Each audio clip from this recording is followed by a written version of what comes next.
Tas, ko mēs šeit pamatā darām, ir metāla apstrādes uzņēmums, kurš nav klasiskā izpratnē vienkārši uzņēmums, kas kaut ko metina, bet mēs projektējam. Mēs projektējam gan iekārtas, gan dažādas iekārtu mezglus, gan projektējam automatizācijas procesu iekārtām, gan projektējam savas katlu mājas, strādājam arī uz Skandināvijas valstīm, sadarbojamies ar Skandināvijas valstīm, ar Eiropas valstīm.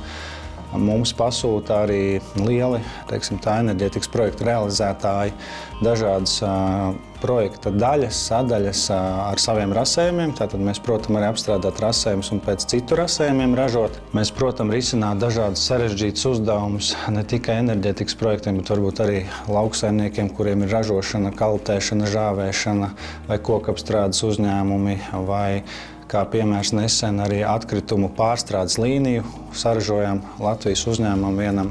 Tā kā diezgan plašs spektrs, ko mēs spējam piedāvāt.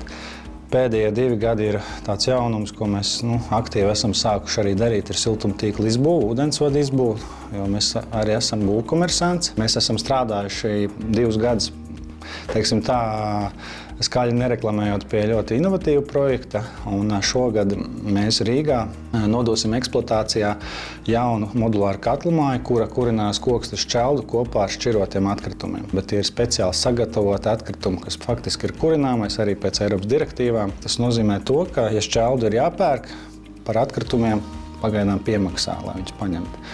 Attiecīgi šādai katlamājai būs ļoti izdevīga siltuma enerģijas ražošanas izmaksas. Vēl viens interesants risinājums ir ar Zviedrijas uzņēmumu.